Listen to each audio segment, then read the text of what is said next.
Baik, selanjutnya pada pertemuan ini Bapak melanjutkan pembahasan tentang haid.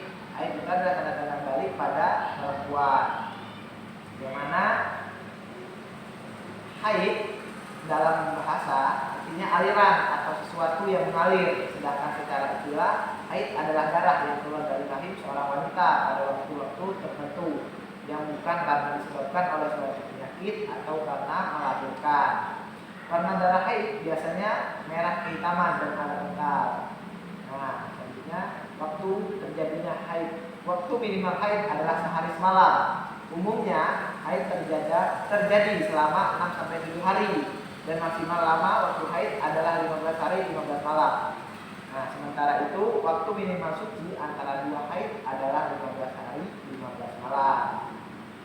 Nah, selain itu usia waktu yang haid minimal 9 tahun sampai dia sekitar usia 50 tahun. Nah, ada kejadian jika ada seorang perempuan yang mengeluarkan darah dari kemaluannya dalam waktu kurang dari 24 jam atau lebih dari 15 hari 15 malam, maka darah yang keluar tidak bisa disebut dengan darah haid. Nah, begitu juga jika ada seorang wanita yang suci belum mencapai 15 hari namun sudah mengeluarkan darah, maka darah tersebut juga tidak bisa disebut dengan darah haid. Nah, lalu jika darah tersebut tidak bisa disebut sebagai darah haid, maka disebut darah apa? Nah, darah yang keluar dari masa minimal haid atau lebih dari masa maksimal haid disebut dengan darah istihadah. Nah, disebut darah yang keluar dari kemaluan wanita di luar kebiasaan haidnya atau di luar waktu haid. Nah, disimpulkan bahwa istilah itu terjadi dalam kondisi darah keluar dalam waktu kurang dari 24 jam, darah keluar dalam waktu lebih dari 15 hari 15 malam, darah keluar sebelum 15 hari dari masa suci haid sebelumnya. Nah, hal-hal yang dilarang bagi perempuan yang sedang haid. Nah, seorang wanita yang sedang haid berhadas besar. Oleh karena itu, wanita yang sedang haid dilarang untuk mengerjakan beberapa ibadah. Adapun yang dilarang bagi perempuan yang sedang haid antara lain adalah pertama adalah sholat, yang kedua puasa. Meskipun wanita yang sedang haid dilarang puasa, namun ia diwajibkan untuk mengqadha puasa wajib yang dia tinggalkan pada hari lain.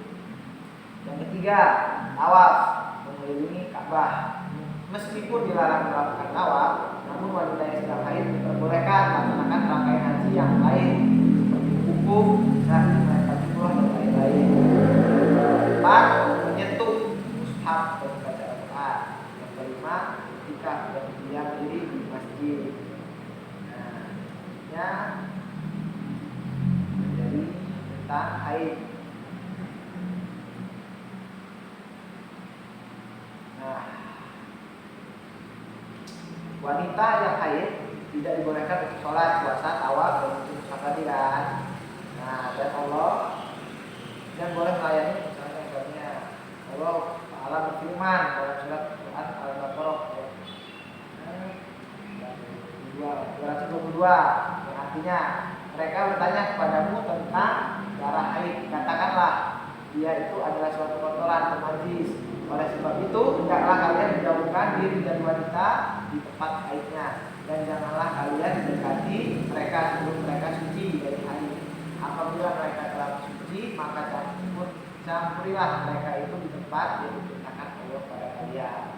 Nah, itu adalah Quran surat Al-Baqarah tentang haid, yang mana ada juga dari Aisyah berkata, kami dahulu juga mengalami haid, maka kami diperintahkan untuk mengqadha puasa, tidak diperintahkan untuk mengqadha sholat.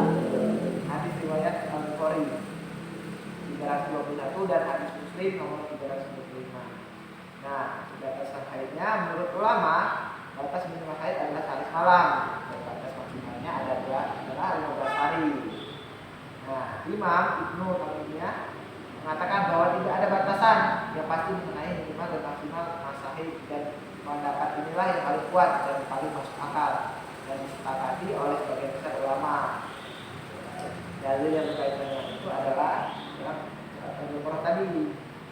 Nah, ayat ini menunjukkan bahwa Allah memberikan petunjuk tentang masa haid itu berakhir setelah suci, yakni setelah kering dan hentinya darah tersebut, bukan pada haid tertentu. Sehingga yang jadi dasar itu pertama adalah penyeragaan darah haid itu sendiri.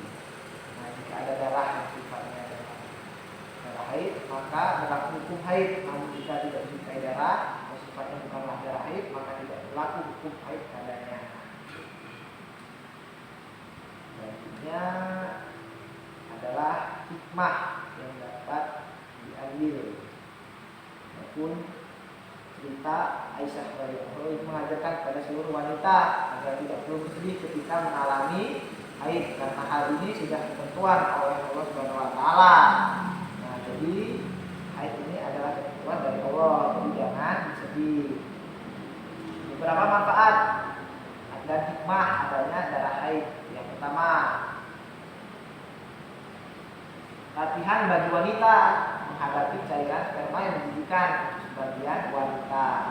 Karena ketika seorang wanita menikah, maka ia harus siap menghadapi cairan suaminya berupa cairan sperma yang sehingga wanita harus melatih dan membiasakan diri. Itu yang pertama. Yang kedua, melatih wanita lebih rajin, tidak jijik dan cekatan. Selain mengurus suami, dia juga akan mengurus dan merawat anak-anaknya, membersihkan kotoran-kotorannya dan najis-najisnya. Nah, Allah Subhanahu wa taala memberikannya latihan stimulasi berupa haid agar dia rajin, tidak merasa jijik dengan najis-najis dan cekatan dalam merawat bayi serta mengerti cara mencuci yang baik. Yang ketiga, makanan bagi janin di dalam rahim wanita, karena janin yang ada di rahim seorang wanita tidak dapat makan sebagaimana yang dimakan oleh anak di luar rahim. Tidak mungkin bagi si ibu untuk menyampaikan suatu makanan untuknya. Nah, Allah SWT telah menjadikan pada diri kaum wanita proses pengeluaran darah yang berguna sebagai zat makanan bagi janin dalam kandungan ibu tanpa perlu dicerna. Nah, oleh karena itu, apabila seorang wanita tidak sedang dalam keadaan hamil, maka darah yang seharusnya dicerna oleh janin itu akan keluar menjadi darah haid. Nah, sementara bagi ibu hamil, maka darah haid akan mengeluarkan darah haid karena darah dicerna oleh janin dalam kandungannya. Itu adalah hikmah terjadinya haid pada perempuan. Nah, apa yang ingin ditanyakan? Baik, materi hari ini cukup sampai di situ. Pada ketua kelasnya silakan bikin doa. Baiklah teman-teman, untuk menjadi pembelajaran kita pada hari ini, mari kita bersama-sama membaca surah Bismillahirrahmanirrahim. Wal 'asri innal insana lafi khusr illa alladziina aamanu wa 'amilus shalihaati wa tawassaw bil haqqi wa tawassaw bis sabr. Selesai.